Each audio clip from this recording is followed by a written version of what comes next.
Assalamualaikum warahmatullahi wabarakatuh. Izin memperkenalkan diri, siap nama Muhammad Raffiullah Putra dari kelas 11 ayat 3 nomor absen 16. Di video ini saya akan memberikan tanggapan, evaluasi, dan juga saran mengenai pelajaran daring pada mata pelajaran ELK. Jadi, selama belajar melalui metode daring ini, hampir satu semester kita tidak bertatap muka.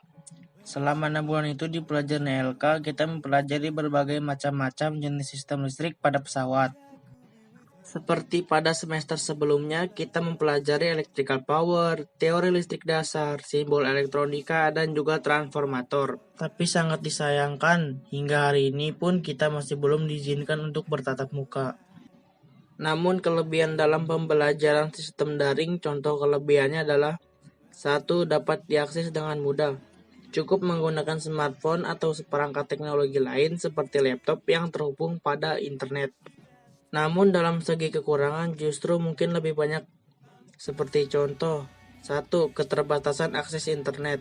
Salah satu kekurangan metode pembelajaran daring adalah terbatasnya akses internet. Jika salah satu dari kita berada di daerah yang tidak mendapatkan jangkauan internet stabil, maka akan sulit bagi beberapa murid untuk belajar melalui metode daring. Hal ini tentunya masih banyak terjadi di Indonesia mengingat beberapa daerah masih belum terjangkau akses internet. Selain itu, harga pemakaian data internet juga masih dirasa cukup mahal untuk beberapa kalangan masyarakat di Indonesia. 2. Berkurangnya interaksi dengan guru. Hal tersebut menyebabkan interaksi guru dan murid menjadi berkurang sehingga akan sulit bagi murid untuk mendapatkan penjelasan lebih lanjut mengenai materi-materi pelajaran yang sedang dipelajari dan juga tidak leluasa ketika ingin bertanya. 3. Pemahaman terhadap materi berkurang. Materi yang diajarkan atau dijelaskan secara daring kurang mumpuni. Hal itu berdasarkan tingkat pemahaman yang berbeda-beda setiap murid, tergantung kepada kemampuan sang murid tersebut. Beberapa murid mungkin dapat menangkap materi dengan lebih cepat hanya dengan membaca, namun ada juga yang membutuhkan waktu lebih lama sampai benar-benar paham. Bahkan ada juga yang membutuhkan penjelasan dari orang lain agar dapat memahami materi yang dipelajari. 4. Minimnya pengawasan dalam pembelajaran.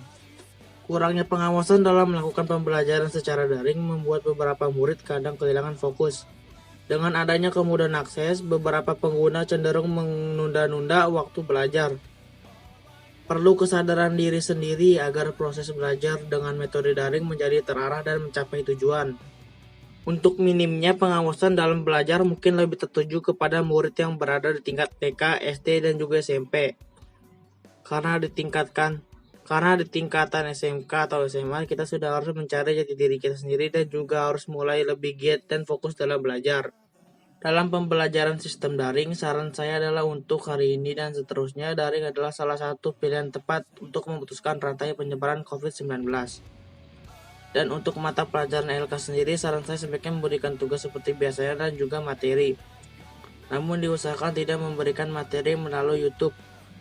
Jadi menurut saya untuk mempelajari lebih dalam, lebih baik memberikan file PDF atau sejenis dan juga menggunakan website yang berada di Google. Karena menurut saya penggunaan YouTube sangat memakan kuota data internet yang tidak sedikit. Sekian dari saya, kurang lebihnya mohon maaf. Wabillahi taufiq wal hidayah. Wassalamualaikum warahmatullahi wabarakatuh.